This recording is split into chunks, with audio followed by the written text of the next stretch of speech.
بسم اللہ الرحمن الرحیم۔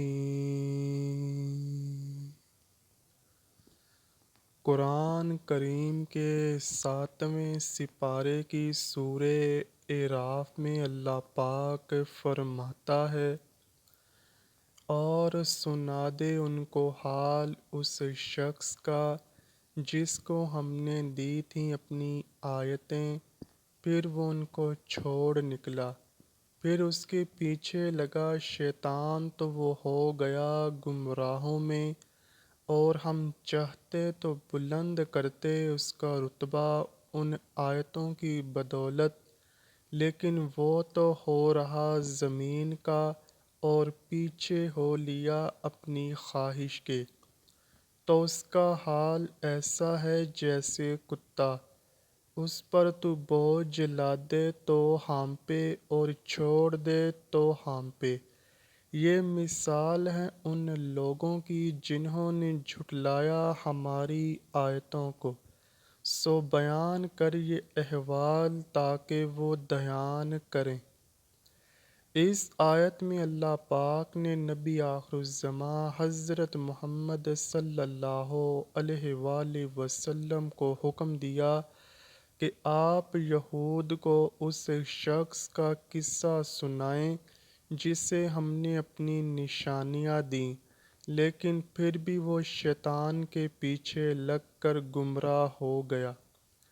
اس آیت کی تفسیر میں نامور مفسرین جن میں علامہ ابن جریر طبری، علامہ ابن کثیر، امام شوکانی نے تفسیر فتح القدیر اور تفسیر مدارک التنزیل میں ابو البرکات عبداللہ النصفی نے حضرت عبداللہ بن عباس رضی اللہ تعالیٰ عنہ سے ایک معتبر روایت پیش کی ہے، جس کے مطابق ایک بہت بڑا عالم ملک شام میں بیت المقدس کے قریب کنعان میں رہا کرتا تھا۔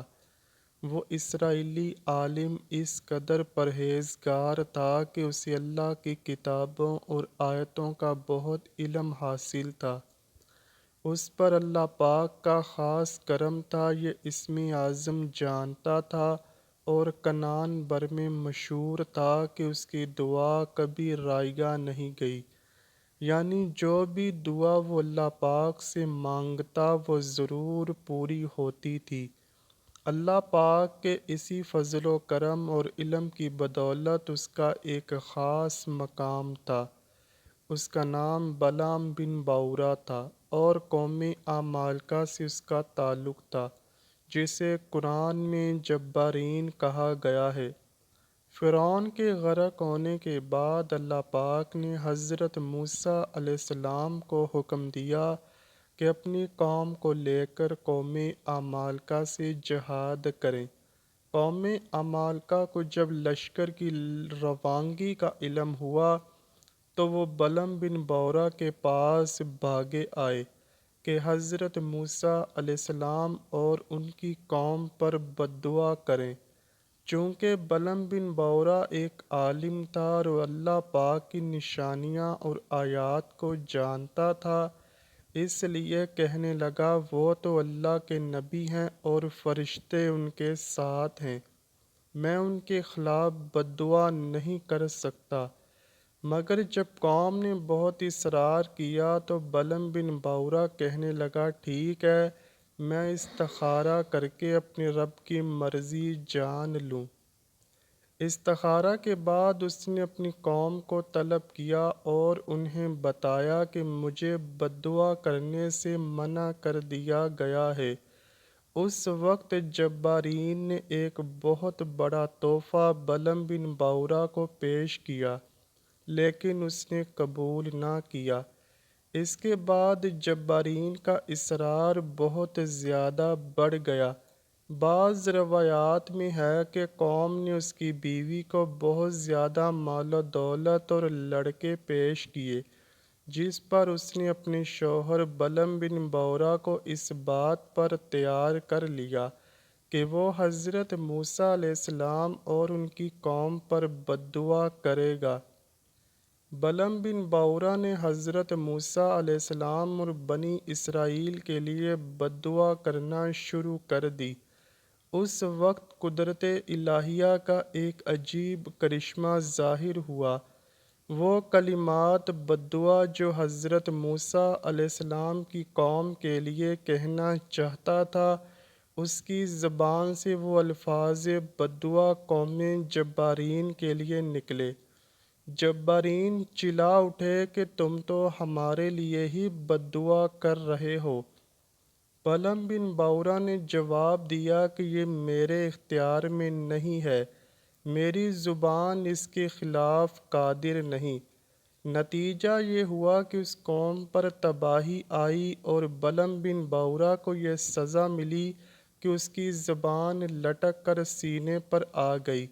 اب اس نے جبارین سے کہا، میری تو دنیا آخرت تباہ ہو گئی، اب میری دعا کی قبولیت سلب کر لی گئی، لیکن میں تمہیں ایک تدبیر بتاتا ہوں جس کے ذریعے تم حضرت موسیٰ علیہ السلام اور اس کی قوم پر غالب آ سکتے ہو۔ وہ یہ کہ تم اپنی حسین لڑکیوں کو آراستہ کر کے بنی اسرائیل کے لشکر میں بھیج دو اور ان کو تاکید کر دو کہ بنی اسرائیل میں کوئی بھی ان کے ساتھ جو کچھ بھی کرنا چاہے منع نہ کریں۔ بلم بن باورا کی یہ شیطانی چال ان کی سمجھ میں آ گئی اور اس پر عمل کیا گیا۔ چنانچہ انہوں نے اپنی سب سے جوان اور خوبصورت لڑکیاں مال بیچنے کی غرض سے بنی اسرائیل کے فوجی کیمپ میں بھیج دیں۔ وہ لڑکیاں تعداد میں 45 کے قریب تھیں۔ سبھی نے آ کر اپنی اداؤں میں بنی اسرائیل قوم کو پھانسنے کی کوشش کی پر ناکام رہیں۔ ان لڑکیوں نے فیصلہ کیا کہ ان کے سردار پر ڈوریں ڈالی جائیں۔ چنانچہ ان 45 میں سے جو سب سے خوبصورت اور کمسن تھی اور شمعون بن یعقوب کے پاس اس کے خیمے میں اس کو بھیجا گیا۔ شمعون بن یعقوب جو حضرت موسیٰ علیہ السلام کے لشکر کا سپہ سالار بھی تھا، اسے وہ لڑکی بہت پسند آئی۔ وہ اسے لے کر حضرت موسیٰ علیہ السلام کی خدمت میں حاضر ہوا اور کہا، میرا یہ خیال ہے کہ آپ اس عورت کو حرام سمجھیں گے۔ حضرت موسیٰ علیہ السلام نے فرمایا، یہ مجھ پر بھی حرام ہے اور تجھ پر بھی۔ اس نے یہ بات سنتے ہی قسم کھا کر کہا، میں آپ کی اطاعت نہیں کروں گا، اور اپنے خیمے میں لے جا کر فعل بد کا مرتکب ہو گیا، جس کا نتیجہ یہ ہوا کہ اللہ پاک نے بنی اسرائیل میں طاعون بھیج دیا، جس کے نتیجے میں 70,000 آدمی ہلاک ہو گئے۔ فخاص بن ایزار بن ہارون اس وقت لشکر گاہ سے کہیں باہر گئے ہوئے تھے۔ جب آئے تو تمام حقیقت سنی تو بے تاب ہو کر غصے کے ساتھ اس بد کردار کے خیمے میں پہنچے اور اپنے نیزے میں ان دونوں کو پرو لیا اور اپنے ہاتھ میں نیزہ لیے ہوئے انہیں اوپر اٹھاتے ہوئے باہر نکلے۔ کوہنی کوہ پر لگائے ہوئے کہنے لگے، یا اللہ ہمیں معاف فرما، ہم سے یہ وبا دور فرما، دیکھ لے ہم تیرے نافرمانوں کے ساتھ یہ کرتے ہیں۔ ان کی دعا قبول ہوئی اور اللہ پاک نے طاعون کی وبا دور کر دی، لیکن یہ وبا بہت سی قیمتی جانیں اور مویشیوں کو ختم کر چکی تھی۔ روایات میں آیا ہے کہ بلم بن باورا اور اس کی بیوی کی شکل کتوں میں بدل گئی اور وہ ساری عمر لوگوں میں بھونکتے رہے، اور ایک دن انہی کی قوم نے ان دونوں کو پتھر مار مار کر ہلاک کر دیا۔ اللہ اکبر! دینی علم جیسی زبردست دولت کو کیسے دنیا پر لٹا دیا گیا، لیکن بلم بن باورا کے پاس نہ دین رہا اور نہ ہی دنیا بچی۔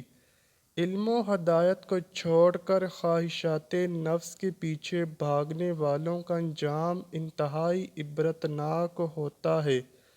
یہ واقعہ آج کے تمام لوگوں کے لیے بہت زیادہ عبرتناک ہے کہ کس طرح اللہ پاک کی نشانیاں ہم سب پر عیاں ہیں، لیکن پھر بھی ہم نماز، روزہ، حج اور زکوٰۃ سے بہت دور ہیں۔ دعا ہے اللہ پاک ہم سب کو اپنے پیارے حبیب صلی اللہ علیہ وآلہ وسلم اور ان کی آل پاک سے سچی اور پکی محبت کرنے کی توفیق عطا فرمائے، آمین یا رب العالمین۔ امید کرتا ہوں کہ آپ کو ویڈیو ضرور پسند آئی ہوگی۔ اگر ویڈیو پسند آئی ہے تو ویڈیو کو لائک کیجیے، شیئر کیجیے اور چینل کو لازمی سبسکرائب کیجیے۔ کمنٹ سیکشن میں اپنی رائے کا اظہار بھی ضرور کیجیے گا۔ ملتے ہیں اگلی ویڈیو میں، تب تک کے لیے اللہ حافظ۔